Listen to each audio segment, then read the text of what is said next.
Yo, what's up, YouTube? If I post this, man faints after realizing he accidentally killed his wife. Come on now, are we really accidentally doing shit out here? Let's see.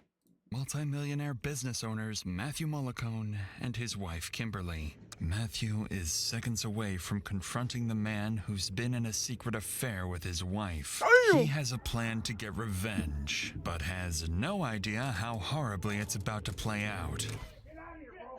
Get out of here. Stay away from my wife. I don't even know what the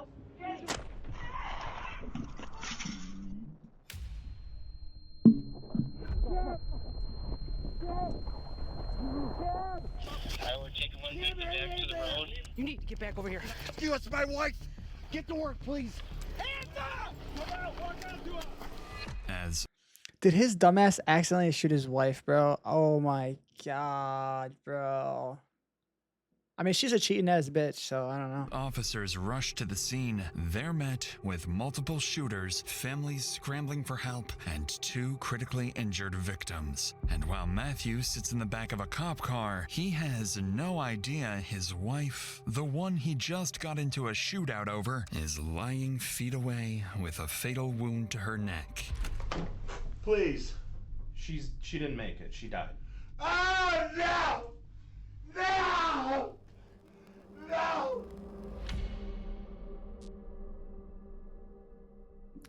Bro, like, this shit is like, bro, bro, I don't know, bro. Bro,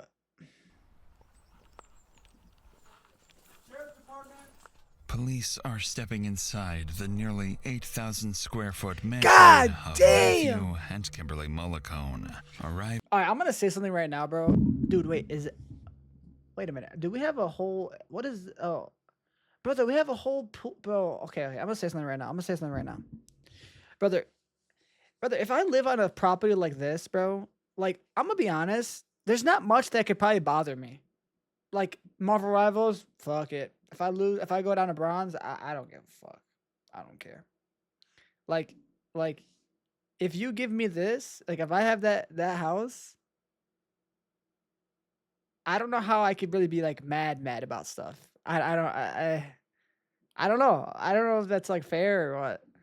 in the middle of a rapidly developing homicide investigation. The married couple are well-educated, successful business owners. Together, they run State Barricades Incorporated, a traffic equipment company generating an estimated $3 to $6 million annually. God They live damn! there with their 3 teenage children, and from the outside, the Mollicones appear to have built a stable, comfortable, and luxurious life. Yeah, I can see Or that. so it seems.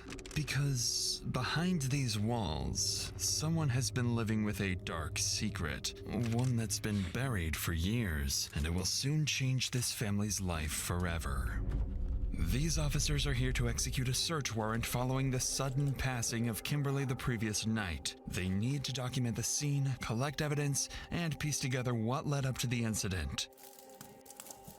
Sheriff's Department, Dude, they deep as fuck. we have overlooking upstairs. Such a nice house, bro. I don't care about no wife. I'm gonna I mean, clear this I wouldn't wing. say that, but like, Sheriff's Department, oh my god, the cars, bro. upstairs. Inside the mansion, the wealth is impossible to miss as officers sweep through multiple entertainment Oh my spaces God. and rooms dedicated to Oh leisure. my As they god! look deeper, grim details start to emerge.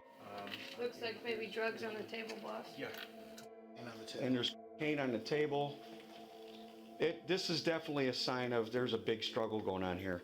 In the basement, on a coffee table, officers find lines of cocaine laid out beside a straw and a razor blade. The physical findings inside the mansion are only the first hints of what's been I mean, if you're this happening. rich, I think like you have to do coke or something.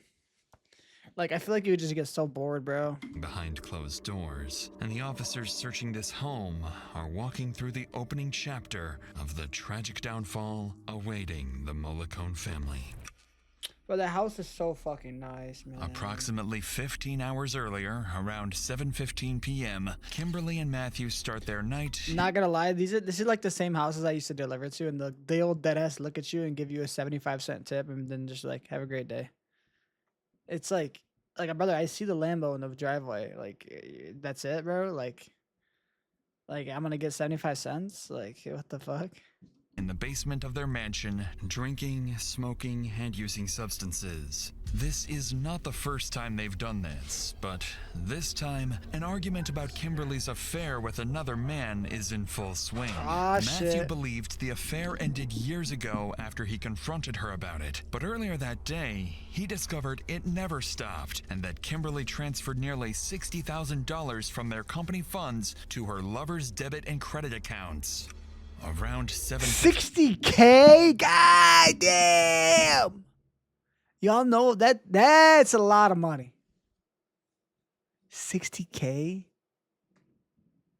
Nah, he's eating good, bro. Hold on, let me get comfy.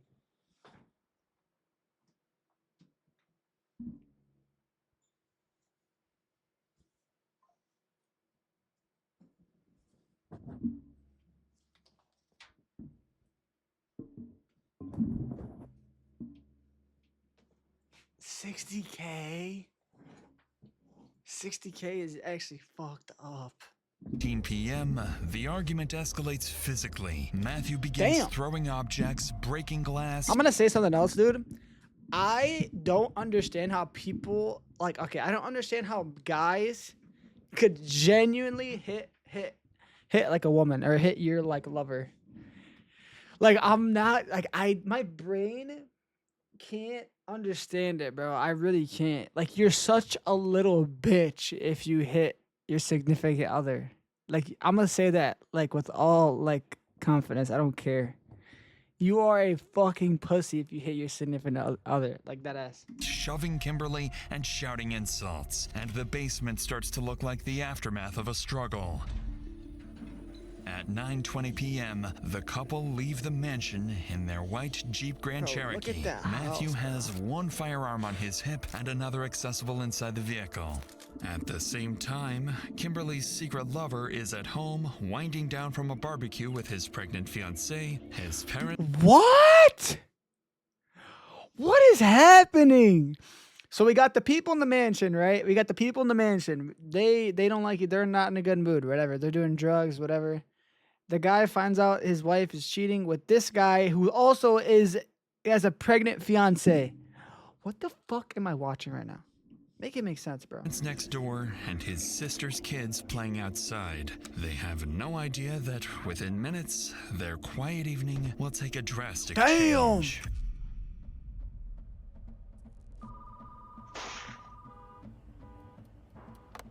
911, what is the address of the emergency? Ambulance. What is the address? House. They pulled out What is the address? I don't know the address here. Where are you calling from? There's a house just south of 29 Mile on the east side. Are you in? I'm in the line of fire. Okay, where is the person with the gun? I'm behind the car. Where is the person that is... Okay. I know the operator's like trying, but like,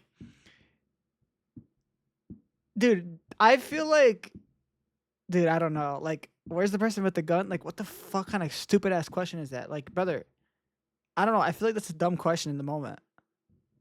Well, I'm gonna tell you, yeah, he's over there, and then I'm dead. Like, I don't know if that makes sense. Like, I don't know. He's in the house. Sir, do you have a weapon on you? Yes, I do. You do? What is your name? Catch him out.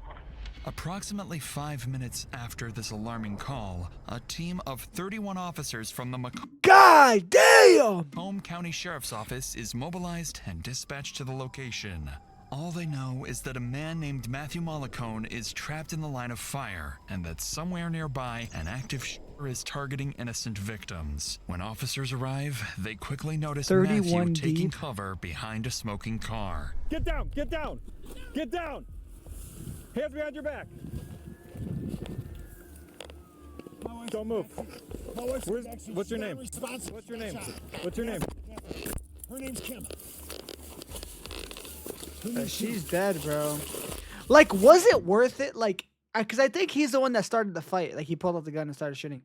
Like, was it worth it, bro? Like, was it worth it though? Like, are you fucking stupid? Actually. Don't fucking move.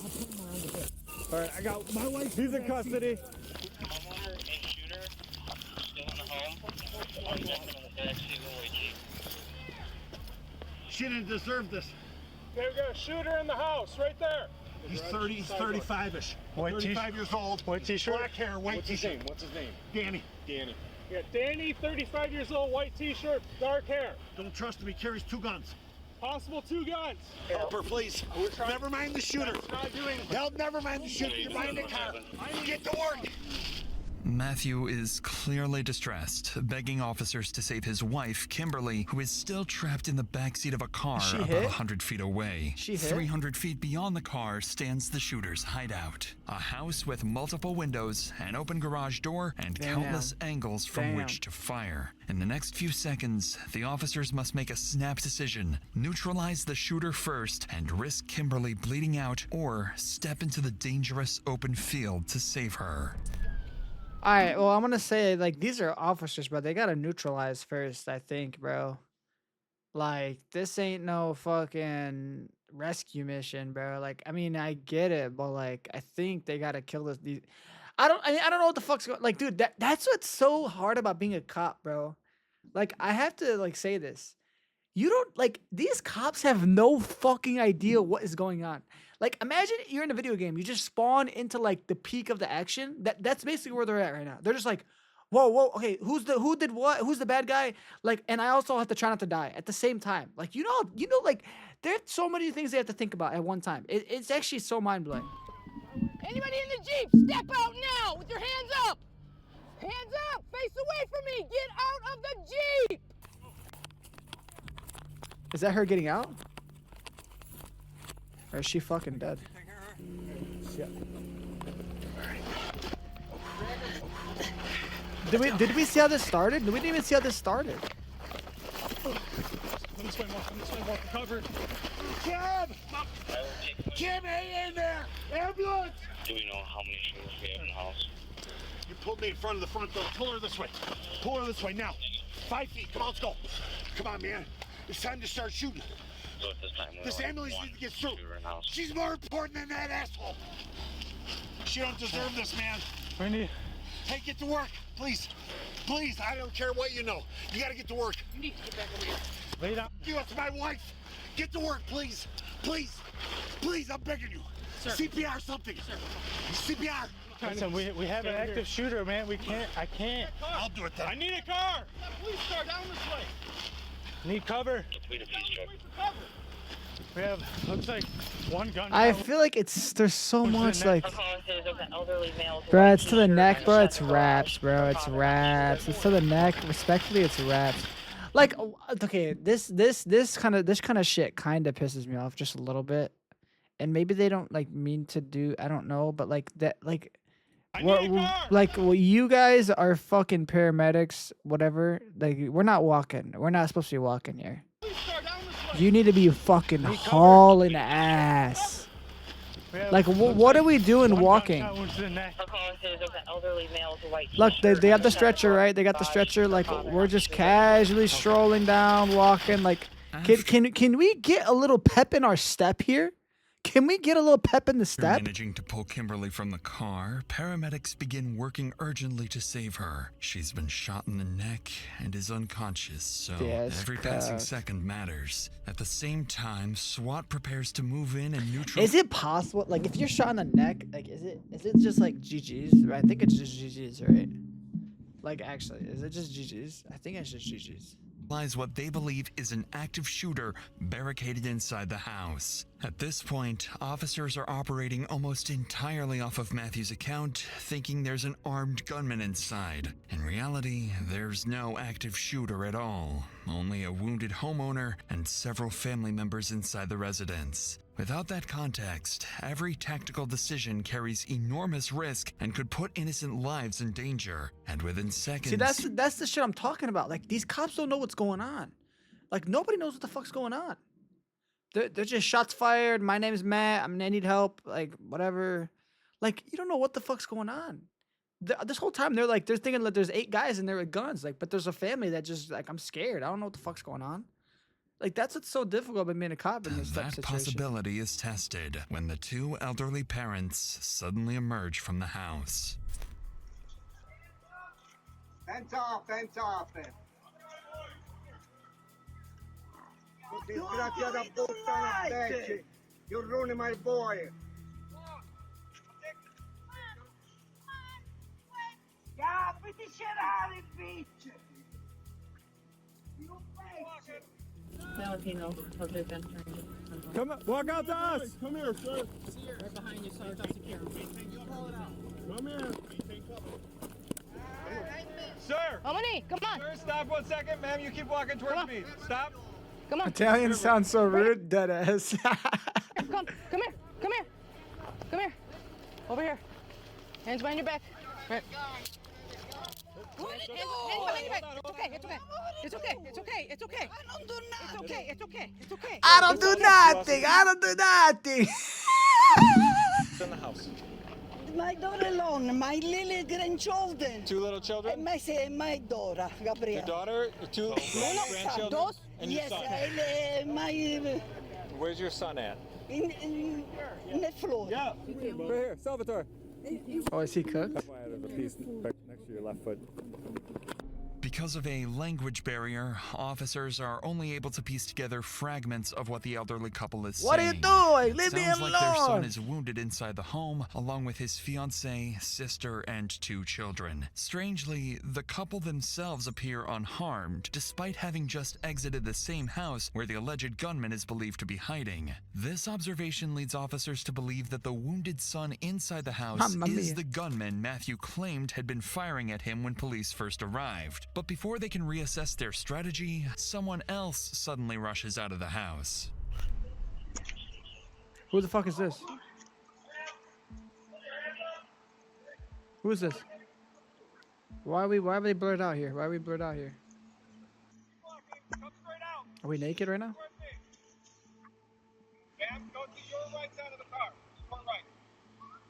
What's going on right now?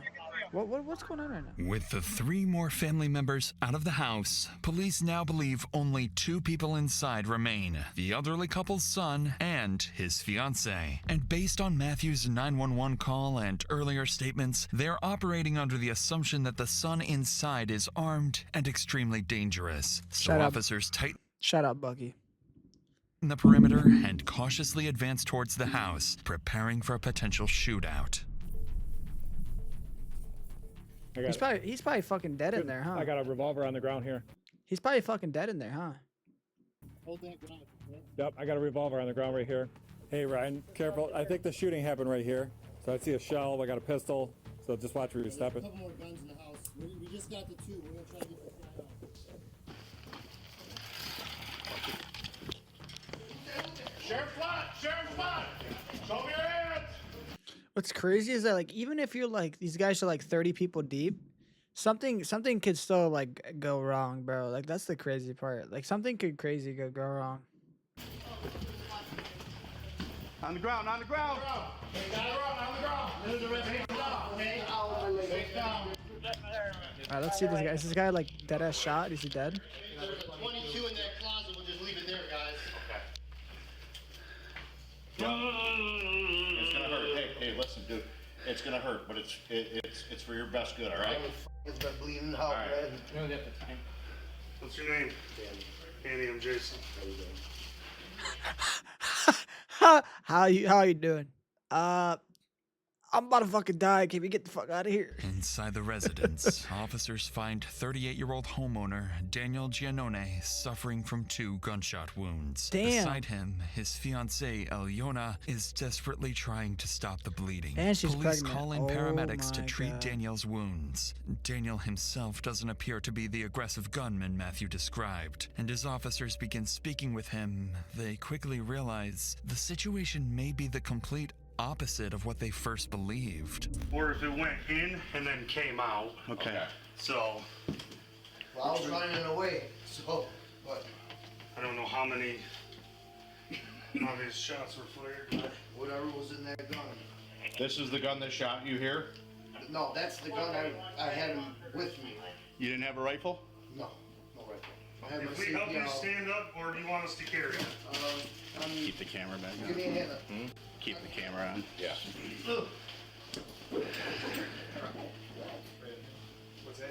One unfortunate. Yeah, like why are we having a casual conversation? Get me the fuck out of here, bro. I'm dying right now.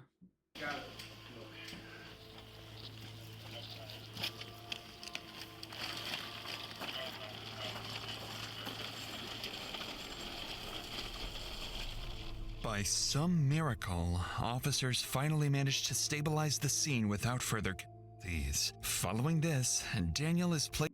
Hold on, what's your name? Hold on. What's your name? What's her name? Placed on a stretcher and carried out of the house to be transported to the hospital. Thanks to his fiance's quick efforts to control the bleeding, he has a chance to survive. However, the outcome is different for Kimberly, as she's on the cut. other side of the property, paramedics reach a grim conclusion. She's dead. Yeah. No. She's dead. We got an active shooter scene going on. We can't leave her, but we can't just take her because she's. Tragically, Kimberly does not survive her injuries, leaving behind her 3 children and her husband Matthew, still unaware that she's dead. That shit's so With fucked that, up, bro. the case immediately turns into a homicide investigation, and police must determine exactly what happened, as it's clear something isn't adding up. Just a few hundred feet away, Matthew is placed in a patrol car. I never watched this, but I think this dumbass was trying to shoot the guy, and I think he shot his wife. And transported to the station. Daniel's fiancée, sister, and parents are also taken to the station for questioning. Get me out of this car! What are we doing? I gotta make some pasta. Back inside the house, officers finally have a moment to breathe and begin piecing together what happened. But not for long, because they're about to discover there's an entire basement they missed during the initial search. It's completely unchecked, with something interesting waiting downstairs. We got enough of these. I'll pick them. I don't know. We cleared it pretty quick, so just take a good look around. I know there's a Ruger 1022 in one of the closets. In the neck, though, she has to be closed when he shot. I mean, I don't know, bro. I really don't know. We're gonna have to see, bro. Because based off that first clip, I don't know what the fuck happened. Okay. All right, you clear pitch check? Ryan? All right, come in with us. Come out of here. You go with Justin, I'll hold it. Yeah. Finish clearing that.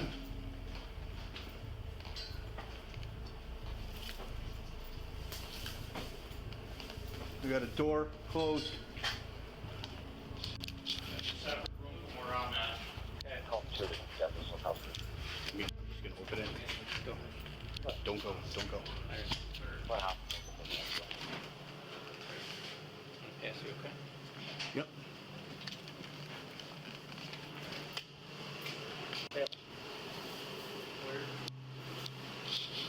Room clear. Clear.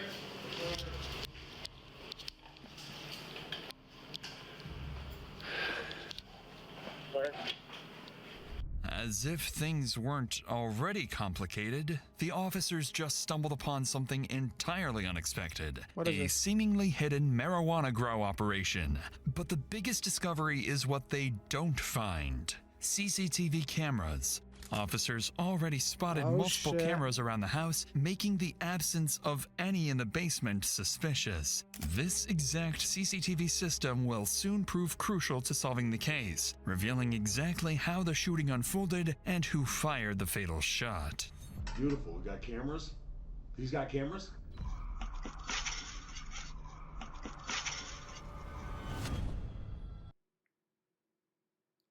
By the time the house is fully cleared, police begin locking down the scene and send Kimberly's body for autopsy. That's so Following this, fucked some of the up, most though, experienced bro. investigators in the state are brought in to take over the case, led by Detective Frazier of the Macomb County Sheriff's Office. Like, I feel like as I'm getting a little bit older, like the thought of like someone getting murdered or like death has become so much more like damn, bro. Like, cause it's like that's actually it, bro. Like, I don't know, bro. I don't know. I don't know if I'm making sense right now, but it's like I feel like when I'm like fucking 10 years old, bro, I'm like dead. I'm like dead. Someone's dead. I'm like, yeah. Like I don't know, bro. Like when you like, I don't know. I don't know. It's just like such a like your brain can't like wrap your. I don't fucking. I give up. Frazier quickly begins identifying the people he and his team will need to focus on. Matthew, a supposed victim of the shooting. Like think about it. Like that, her life is over, bro. Her life is over. For what? For what? For what?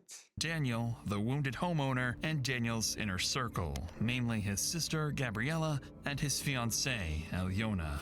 Despite the detectives' combined decades of experience, this case will push them to their limits, eventually leading to one of the most morally controversial trials in the state of Michigan, and forcing detectives to make one of the hardest calls of their careers, letting the man who fired the fatal shot walk free.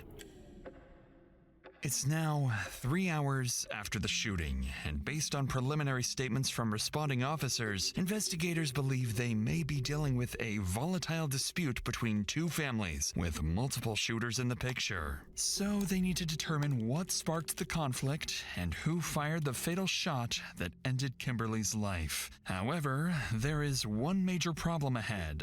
In case of All right, buddy. We need to lay off the pasta. I mean, like, what are we doing here? Too much pasta, mamma mia. I mean, like, holy flip. This guy's been eating good. This guy's been eating like a true Italian. Holy shit. like this, there is no neutral ground. Every statement will be biased, and each person will blame the other side. Additionally, both primary suspects are temporarily off the table, as Daniel is being treated at the hospital and Matthew is too emotionally volatile to be interviewed. Still, investigators have to start somewhere, so they decide to begin by interviewing Daniel's family, starting with his fiancée, Alyona. Her account will be compared against Oh, that name is lucky fire. Alyona. Oh. other witness statements, looking for inconsistencies that might expose the truth. But for Alyona, this interview serves a different purpose, as she will slowly begin to realize that the man she plans to marry has been living a secret double life for years. That shit's crazy. Anytime you want to be done, just let me know. Okay. I don't, like, not that, like, I don't know how you don't know if your partner's cheating. But, like, if you're living with them and you don't know, then, like, you're kind of a fucking idiot. I don't know, bro. Like, that's your fiance in separate life for years, bro. For years. Bro, like, there's no way, bro. You're not under arrest or anything like that. We're just trying to piece together what happened. As I'm sure you are as well. Yeah, I would like to know, kind of like... Okay. We, like, heard, like, little shots, and I didn't... Like, for a second, I was like, oh, is, like, Danny, like, scaring the chickens with, like, a fake gun or something like that? Because, like, we have 6 chickens, and they always come to the front, and we're trying to train them to stay in the back. Okay. Not that, I wasn't concerned, but I was like, oh, maybe it's, like, the chickens. But then it was, like, shot after shot after shot after shot. And I was like, girls, like, come over here, like, stay away from the windows, and, like, and then SWAT came in. Dude, that holy aura! Look at these motherfuckers. Like, literally, like, hands in the air, like... Okay. I guess, you know, whatever. I don't know. I guess that's how it works. So, and then we were out. Then we came out of the front door too.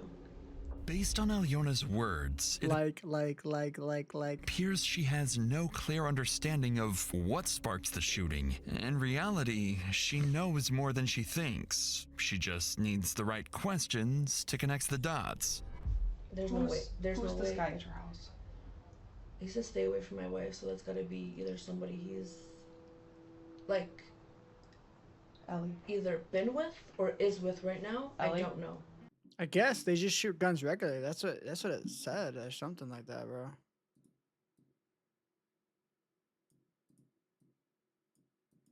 I mean, I don't know. Who's he been with? I know he was with the lady, but What's her name? Kim. Okay. But as far as I know, they were like done. Okay. So why is he showing up at your house now? Not, that's a good question now. I don't understand why she would come with him, like why she would bring him there. That's kind of weird too, though. If I was having an affair, I wouldn't exactly take my husband to the person. Bro, she's probably cheating too. The fuck? Everyone cheating, bro. Like, goddamn. Having an affair with? Sounds like maybe things didn't end there. If this guy's showing up saying that. Right timing. Things are finally starting to make sense in the room, and it's becoming clear to detectives that Alyona's fiancé, Daniel, had a past affair with Matthew's wife, Kimberly. Yet Alyona seems clueless that the affair was still ongoing. She's convinced it ended long ago and that they were happy together again. Whether that's the actual truth remains to be seen. By now, investigators understand they're dealing with people who have secrets, and that no one involved can be taken at face value, especially the two men at the center of it all, This picture is crazy. Daniel and Matthew. So with Alyona's statement recorded, investigators wrap up the interview and prepare to speak with Daniel's sister, Gabriella, the mother who fled the house with her terrified children when SWAT arrived. Unlike Alyona, Gabriella will prove far more aware of her brother's secret affair with Kimberly. There's a lot going on tonight, and we're just trying to get to the bottom of it. With the Newport. Horrifying. Horrifying this would happen in our home. My mom was inside. I could see them over at his house. My brother was barbecuing. They were hanging out. Girls were excited. DTE comes. We start having a conversation, telling me what's going on. Well, then I started hearing crazy rounds of gunshots. Like, not normal. So I look over. Not normal? Is any amount normal? These people just be shooting guns off, I guess. I guess you're right, Nate Dogg. They just be shooting shit off. That's what y'all be doing in Michigan or what? And I just start hearing yelling. I see this white Grand Cherokee in the driveway, a lady out of the car screaming. At that point, I had no idea who it was, what was going on. This maniac comes at me, ready to shoot me, and my husband. I heard the lady go, "No, Matt, no, she has kids. No, Matt, no." And my husband's like, what? And I dropped to the ground. I pissed myself, lost my shoes, everything. Were you able to see where Dan came from? I don't know for certain. My brother has a CPL. He didn't have it on him, obviously. We were home. Who would think that something like that would happen? I'm assuming he ran in, grabbed his gun, and came out. Okay. To defend himself. He normally carries a gun? He has a yes, he always has his concealed pistol on him, always. Okay. This is something a crazed lunatic would do to a family. Naturally, Gabriella takes her brother's side, claiming Matthew was the aggressor. Stay ready so you don't have to get ready. And insisting Daniel acted purely in self-defense. However, this version of events will later be called into question once detectives finally get their hands on the CCTV Can we just see what the fuck For actually now, happened, bro? Frazier Damn. shifts the conversation to Daniel's secret affair, hoping to uncover whether Daniel could have killed his own lover, worse yet, in front of his own children and family. As far as Dan goes and this fella that shows up, have you ever seen this guy before? I have seen him once. My brother Dan and Kim Malakan. The reason why I found out who Matt was is because I saw her. She's like, "Matt, no," and I knew that was her husband. So I knew that she had relations with my brother years ago. Years ago. I know that she's had a tumultuous relationship over the years with her husband. That's all that I know. She used to call me on numerous times, basically telling me, you know, what's going on with her life, marriage. I felt bad for her because I knew that she was an addict, and I know that he was an addict. When's the last time that you've talked to her? Maybe a few months. So it's been a little bit of But some she would time. call me from different numbers. All the Oh, time. shit. It would be her number because I wouldn't pick up for her Does she number ever anymore. text you? Yeah, from different numbers again. Because I would not pick up for her anymore. I had her blocked. I didn't want to expose myself to that anymore. I didn't think it was appropriate. My brother knew that. Like what happened today is I know is wrong and it's inappropriate. Yeah. Highly inappropriate. Yeah, I understand. And mortifying. And my children would be exposed to this. I'm very disturbed. Yeah. Okay. And that. Chat, low-key though, I've been thinking more and more. I'm thinking about it, bro. I think I want to be like a detective like this motherfucker. Bro, you know how lit this shit is though? Like high key. Like not like lit, like that sounds fucked up, but like I don't know, if I'm just sitting across from somebody or I'm trying to get information, like I don't know, bro. Like low key, like give me that job. Is that a crazy take? Rightfully so. I mean, and my parents, and my 80-year-old dad, and my 76-year-old mom. I feel like I'm in a movie Dad looks like he's way out of shape here. right now. Gabriella leaves little room for doubt. The affair between her brother and Kimberly is, in her view, the catalyst for the entire confrontation.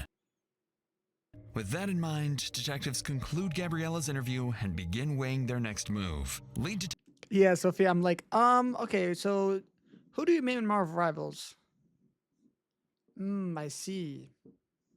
I see. You play Wanda. Yeah, she's guilty. She's guilty.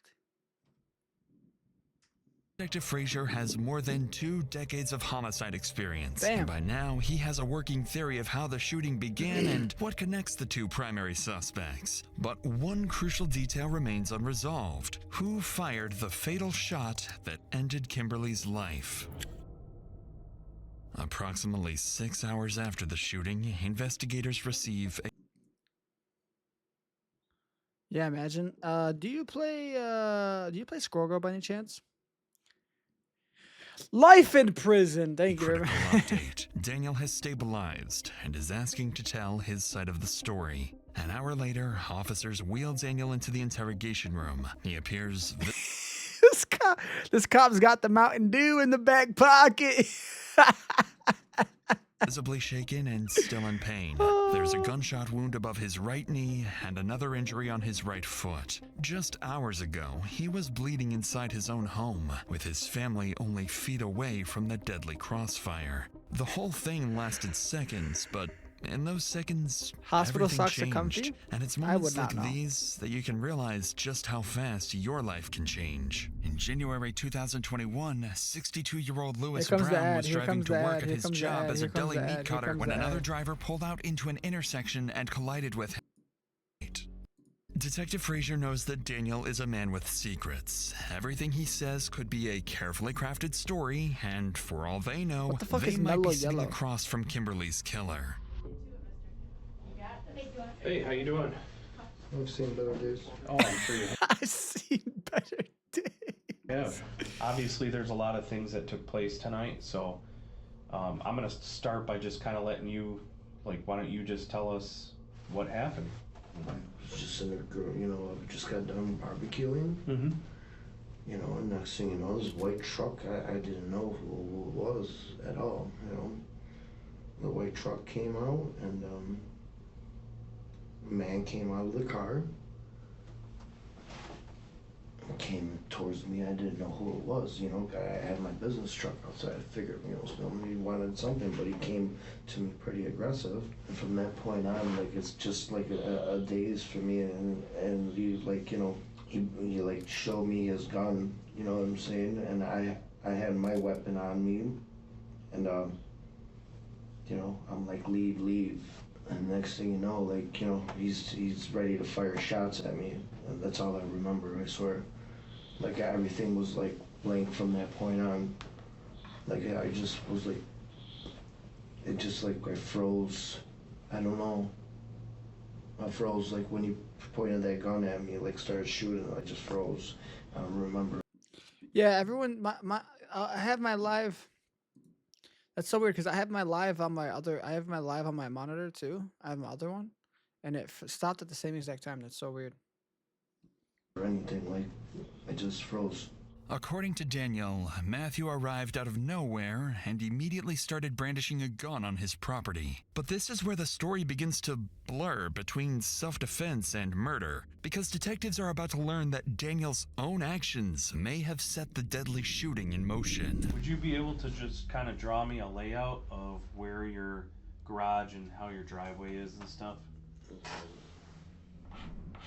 Okay. Oh, the barbecue was right here.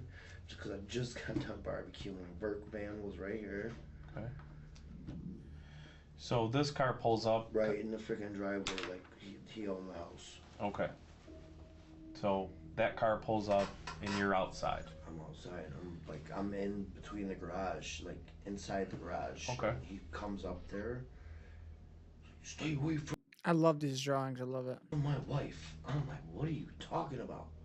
And then all of a sudden, it hits like a light bulb. She comes out of the car, and he's he's brandishing his gun when he's walking up, like he's about to shoot me. Like, what do you mean by that? Like he had his gun, like he was pulling it up. Like you looked like he was ready to fire.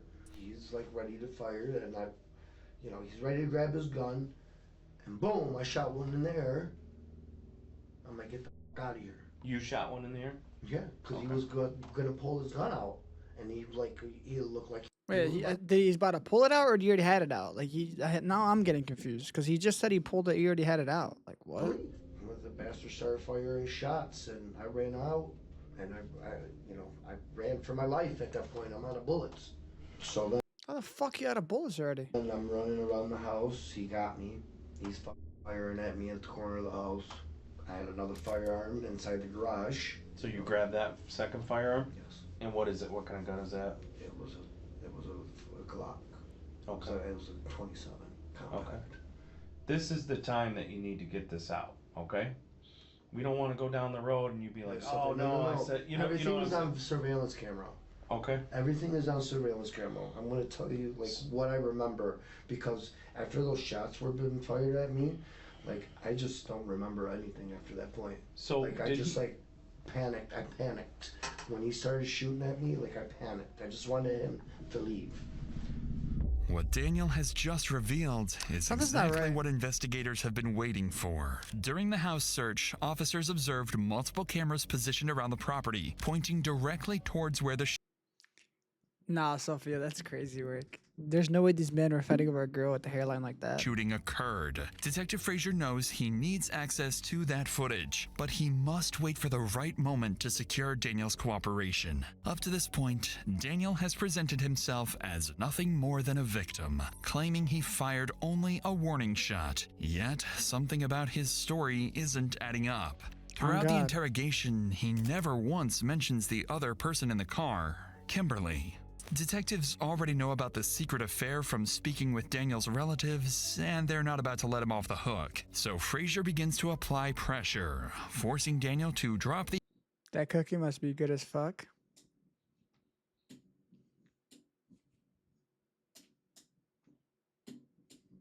act and expose one of his secrets. Well, let's get into a little more detail leading up to the point where you froze.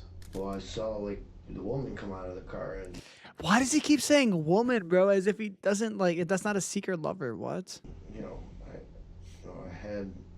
I'd known this woman. You know what I mean? I didn't know she was married or anything. You know. So here's, I'm gonna tell you right now, Dan. Some of the questions that we're asking you, right? We might already know the answers to some of them, right? I know you and I'm guys know not everything. trying. You guys, this is your job. I'm not trying to play games with you, and I'm not trying to I'm act like trying I to know go something home. you don't, I'm right? trying to go home and get this done as possible. So here's the deal, Dan. You know, obviously Kim was somebody that you knew, right? Yes. And you knew her on a personal level. Yes. Can you explain that to me? Oh, I've known this girl for quite some time, and ever since I met my wife, I've just parted ways. Okay. Stop the cap. I'm trying to put this together. We did get the information. We know that you had relations with her. Let's go back. I've had, right? yeah. But what I'm trying to figure out is why tonight. That's what I'm trying to figure Right, out. Danny, too. what happened recently? I Why don't would know. this come to fruition tonight? That's, Does I it make swear sense? on everything, I have no idea, because that's what my wife was telling me, what is going on. I No. don't have any calls from, like, I don't call her, period.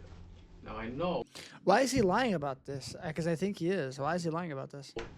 in the past, your now fiance Had has altercation, had yes. some issues with her. Yes. Do you know if maybe these two started talking recently, or has she alluded to that? That maybe.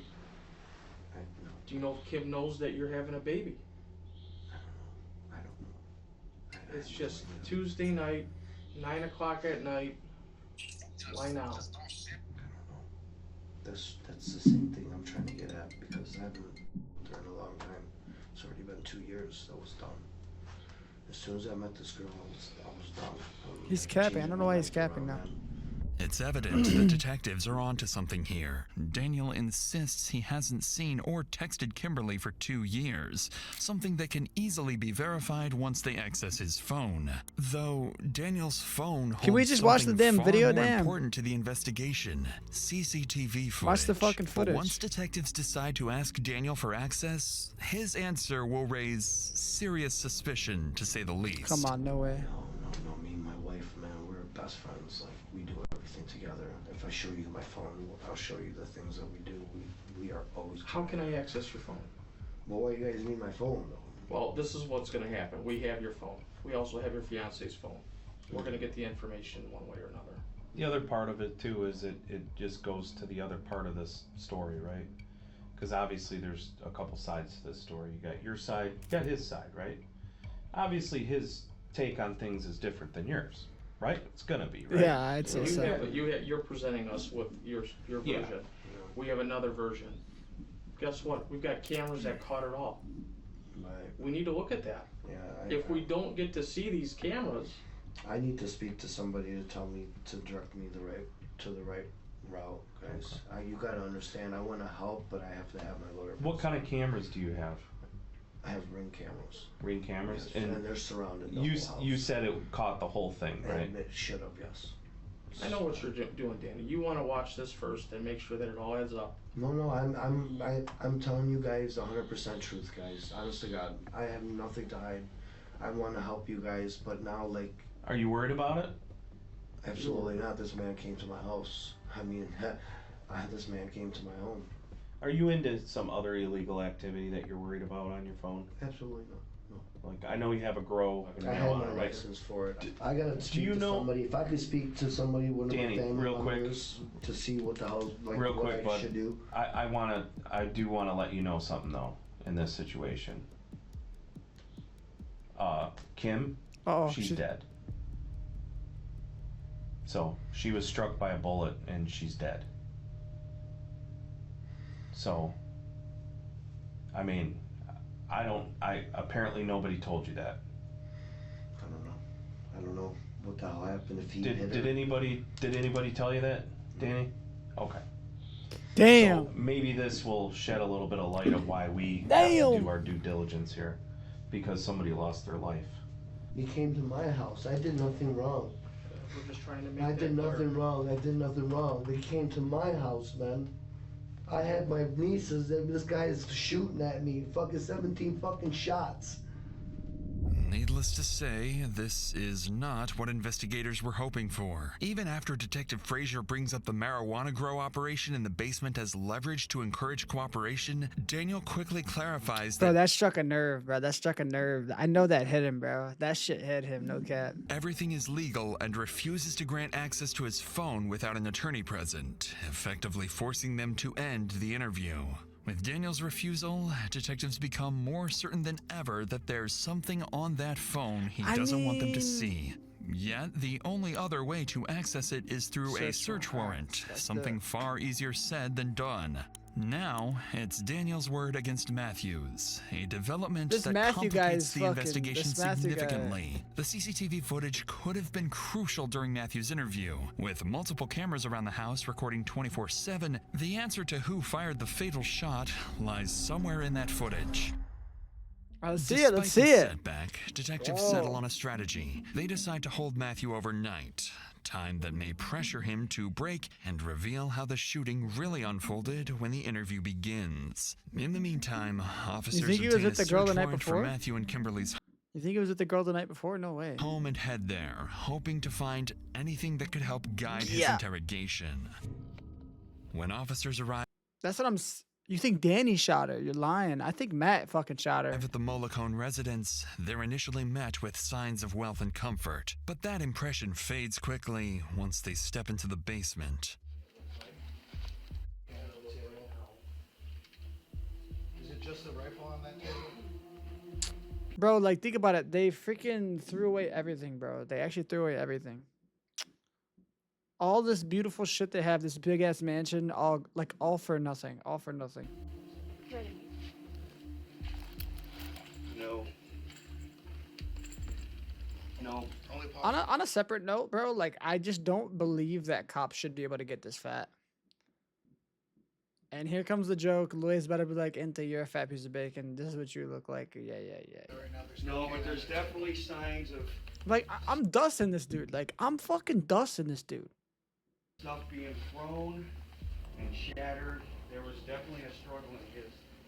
It's clear that the basement was the aftermath of a violent altercation. Officers also discover cocaine residue and a straw, suggesting that Matthew may have been heavily under the influence of drugs and alcohol during the shooting. As they continue the search, officers locate multiple gun safes in the basement and elsewhere in the house. Upstairs, in the primary bedroom closet, they find a small, clear plastic bag containing cocaine. Taken together, the findings paint a picture of a home stocked with firearms and narcotics. Details that will be Bro, there's crucial during everything in this Matthew's fucking interview. house, With bro. the They have scene everything. documented, officers relay their findings to Detective Frazier, who decides it's time to speak with Oh, Matthew. fuck. Tell Matt that He's his- been restless his for wife's dead. hours about Kimberly's condition, still unaware of She's her been tragic dead, bro. death. She's been dead. She okay?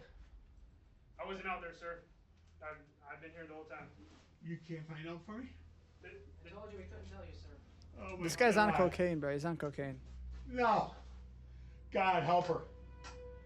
God, please. She didn't deserve this. What's up? Hey. How's my wife? All right, here's what's gonna happen.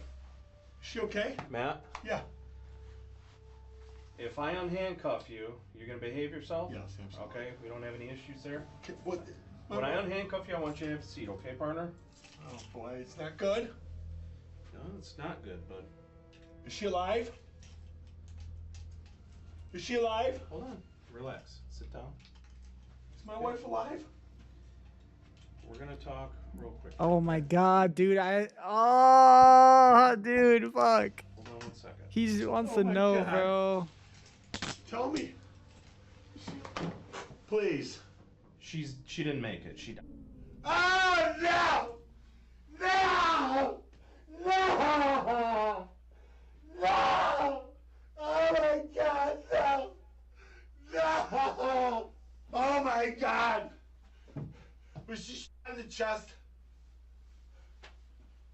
Oh my God! Fuck, dude. I'm sorry, I was next to her. We were trying to get the out of there as these shots were driving in reverse. Oh my God! Oh my God! What has she done? Matthew appears Damn, so devastated, Danny unable did to do control it. his emotion. Wait, Danny did do it. You're low-key right. Oh my god, dude, that's actually crazy. Yet, to Detective Frazier, something about his reaction feels off. Detectives like Frazier are trained never to take anything at face value. Careful. This is okay. This frame right here is fucking crazy. You got two bald guys, right? And then you got this guy in like doggy down position, like he's about to take it. This is crazy. Watching for even the smallest inconsistencies in a suspect's behavior, and in the moments that follow, Frazier's instincts would prove correct, as Matthew's behavior is about to shift completely. What just happened? Psycho! That asshole! Oh my God! Did he make it? That's why my wife's dead, because I'm a horrible shot! What a psychopath. Do you want to tell me about it? Sure. This guy and my wife have been having an affair for 9.5 years. Damn! 9.5 years, bro. 9.5 years ago. And I found out about it again 45 days ago. We were going to the house for her to tell him, stop calling me, I'm done with you. He's engaged too, you know. He's cheating on his fiancée, she's cheating on me, you know. She was gonna end it. And I said, I'll go with you. Make sure it's safe there, because he's got him and the girl there. After his emotional breakdown, Dude. Matthew suddenly regains composure, prompting Detective Frazier to question whether the reaction was genuine or calculated. But once he's calm, Frazier asks Matthew to walk him through the shooting step by step. It's a strategic decision to lock him into a specific version of events, especially because Matthew has absolutely no idea the entire confrontation was captured on surveillance cameras. Her and I get out of the car. As soon as I get out of the car, he comes out of the garage like this, like a police officer, right at my face. And I put my hands up. And I say, "Whoa, bro." And she screams at him, "Danny." And I said, "Stop with my wife." As soon as I said that, he shot at me. I ducked around to the back of this car here. And I pulled my firearm and I started shooting at him. He ran this way. I said, "Kim, get in the car." We got in the car, we were backing out, and he shot my wife. And the car stopped working. I couldn't get it in gear. So I got behind the car and I called 911. That's it. That's how fast it. When he shot my wife, the car like stopped somehow. And I got out, he was shooting at the car. I got out of the car.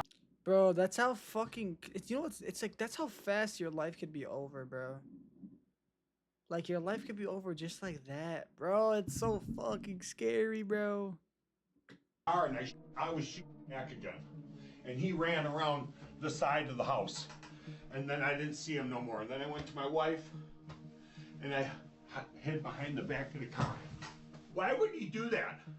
Like she went there to talk to him, and this guy comes out like goddamn Rambo, firing his.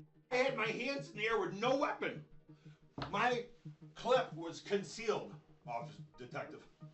My gun was in its holster and concealed. I was like this. As expected, Matthew's story is the complete opposite of Daniel's. He insinuates that he acted in self-defense and claims that Kimberly's death was simply because he's a bad shot. Though one detail in his account immediately stands out, Matthew insists his weapon was concealed the entire time. Yet, when he reenacts the moment and raises his hands, the detective can clearly see that the gun would have been visible. But before Detective Frazier can press him on that inconsistency, he is called out of the room with a critical update. The CCTV footage has Oh fuck! Here we go. Lock in. just come in. Daniel has finally agreed to grant access to the footage, either out of guilt or confidence that it will clear his name. So detectives immediately begin combing. Yeah, bro. Like, Through the if you pull up to someone's crib, bro, that's actually like, you gotta like that. Yeah, that's crazy, bro. You don't pull up to my crib like that. Recordings, and it doesn't take long before cracks begin to form in both men's stories. At 9:30 p.m., Matthew's car arrives at the property, and at first, events appear to follow his version of the story. The first gunshot heard in the background is fired by Daniel as a warning, just as both men described in their interviews. But in the minutes that follow, things begin to unfold very differently from what either man claimed, and it will determine which of them spends the rest of his life behind bars. Get out, Danny! Get out, Danny! Matt, get in the... Get out, Danny! Stay away from my wife! Stop it! Stop it! Stay away from my wife! Danny, no!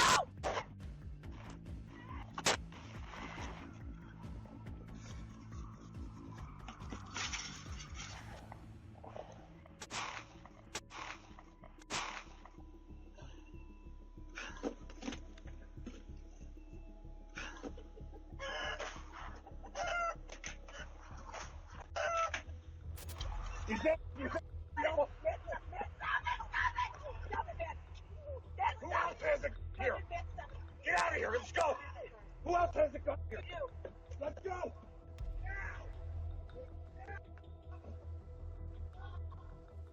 Get out of here! In the chaos, as both men exchange gunfire, a single bullet tragically strikes Kimberly, and although Matthew It was fucking Danny, you're right. Bro, oh my god, if you like, bro, they're driving away. If you just don't shoot there, like, oh my god, that's actually crazy. Bro, if he didn't shoot, oh my god.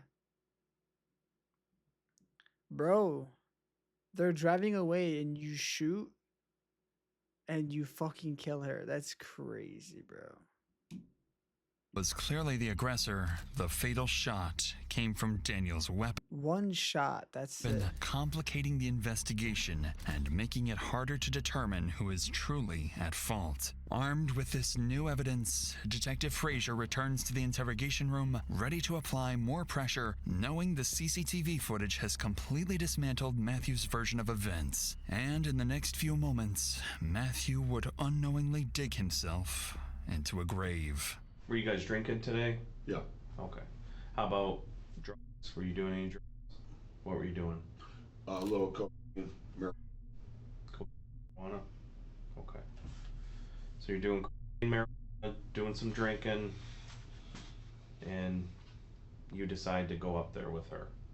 You're fucking pissed. No. You weren't mad. Some guy's boinking your wife. Boinking. I've never heard someone say boinking. Listen, and you're not mad about it? I've known about this for 6.5 years. Right. I was mad. And now, you were told it was cut off, right? No. And then today you're told it's not cut off. 45 days ago I was told it's not cut off. And you're saying your wife was driving and your wife was in that driver's seat every time you guys went to leave. Like, listen, I'm gonna say something. Like, I know she's dead, and I know, like, rest in peace, obviously. But like right now, this picture they have her it says victim, brother. Like, you like realistically though, you're not a victim, bro. You're a fucking cheating ass bitch. I'm gonna be honest, bro. I'm gonna be so dead ass, bro. All of this is solved if you just wasn't a cheating ass bitch. Went to do whatever. You're saying now that your wife was in the driver's seat. Yes, she drove there and she got in the driver's seat and put it in reverse. To back up. Correct. But the car wouldn't. What happened with the car? I don't know if we hit something. It was smoking. Maybe he shot it. I don't know. It wouldn't move. What do you mean you were? What is that? I had it in reverse, and it felt like it was stuck, either in some mud. Mm-hmm. It wasn't going, and then it started smoking from the hood. And when I saw that, I got out of the car. So you were? It was like. Was it like you had it in gear, but you were stomping on the gas? And Kim she fell over to the side. He's at us at this point. I hop from the passenger into the driver, turn it, and it won't go. And I'm like this, you know, and it won't go. So then finally I put it in park and I get out and I go behind the vehicle, and that's where I called you. In a not-so-unexpected turn, Matthew admits to taking beforehand, something detectives already knew after... Wait, she was backing up? She was driving? And then he said he got into the seat, but I'm so confused. Searching his house. It's at this moment that Detective Frazier would finally confront Matthew with the one piece of evidence he can't talk his way out of. I don't know anybody that's gonna buy this. I wasn't mad. I went there like all cool, all great. Just thought it was gonna be a, you know, I'm sorry, but I don't believe that for a second, Matt. And I don't think anybody else does either, because it just doesn't make any sense. Well, that's going to be easy to prove your theory wrong. Go check for blood in the garage or a bullet hole in the garage. Also the cameras. Okay, there you go. Beautiful. We got cameras. He's got cameras. Does he? I can't tell you all that. Well, I hope he does. You better. You'll look for those, correct? We gather all the facts. Okay, good. Not saying she deserved. Yeah, no, I don't. No, I'm not saying she deserved it, but all that is like none of this happens if you're just not a cheating ass bitch. That's all I'm gonna say. Everybody's got a story, right, to tell. I hope he's got like no one deserves that, but cameras. You know, the problem is that you drove up there in that driveway, and that started this whole chain of events. What's illegal about that? One of the cameras, you know, those Ring doorbell ones. One of the cameras was pointing right where you guys were. Okay, good. And you're telling me right now This is true. this You'll see. you're saying this exact story is true. What you described to me. Yes, I hope you And that's it. You're not leaving anything out. That's how quick, and that's what happened. I don't know how this is going to play out. I really don't. The truth prevails. Hopefully it does. With the evidence laid bare, Detective Frazier concludes the interview. Now he and his team need to do their due diligence before making the hardest decision of the entire case. Who, if anyone, should be charged for Kimberly's death? In the days that follow, recorded jail calls capture Matthew sounding confident he can beat the case, insisting the truth will clear his name. Hi. Hi. Hi. What the fuck, bro? Love you guys. Love you. Oh, I miss you. Miss you too. I'm gonna get all this situated. I'm gonna get home to you soon, okay? Alright. Thank good. Okay, good. Bro, this seems so fucking I got the truth, fake. I got God, and I got the best lawyer in the state of Michigan. So I'm gonna get home to you guys soon, alright? Alright, Dad. Sounds good.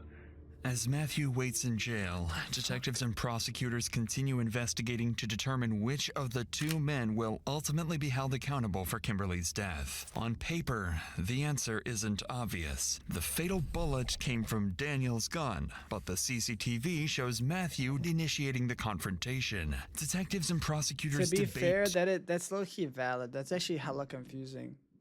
So someone pulls up to my place and they're like threatening me, like they don't show a gun, but I could see that they have a gun. I pull out my gun, I start shooting at him. He's fucking chasing me around my place, shooting me, hits me in the leg twice. They're driving away. I shoot the car, I hit somebody, kill him. Like, bro, what? Two options: charge both men and let a jury decide, or treat Daniel as a homeowner defending himself and his family and place the legal responsibility solely on Matthew. In the end, they make the call. Under Michigan's self-defense law, even if Daniel's bullet killed Kimberly, Matthew created the deadly crossfire and therefore bears the legal responsibility for her death. With this, Matthew is formally charged with attempted murder for shooting at Daniel, voluntary manslaughter for Kimberly's death, and multiple counts of felony firearm. In the weeks that follow, investigators uncover a darker side of the marriage. Multiple witnesses describe a pattern of alleged abuse between Matthew and Kimberly, including physical violence and intimidation. That context offers detectives insight into why Kimberly may have gone along with an armed trip to her lover's house instead of walking away. 2 years later, in May 2024, Matthew's jury trial begins. During the trial, the two sides present very different versions of the same shootout. Matthew's lawyers argue self-defense, claiming Daniel was the one who came out armed and aggressive, forcing Matthew to fire back and protect himself and Kimberly. They portray him as a devastated husband and a father who snapped under emotional strain. The prosecution frames Matthew as a jealous husband who armed himself, consumed drugs and alcohol, and drove to Daniel's home, looking for a confrontation. After an 8-day trial, the jury rejects Matthew's full self-defense claim and finds him guilty. He is sentenced to a maximum of 40 years, with parole possible after roughly 18 years. He's done. Meanwhile, Daniel Giannone, the man who fired the fatal shot, is ultimately released without charges. Holy shit. No charges, bro?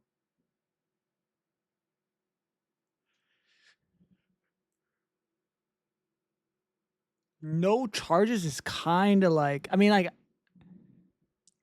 damn, son. Wow. I'm kind of like, damn. Danny walking free for real. All right, YouTube. Love you guys. Good night. Thank you.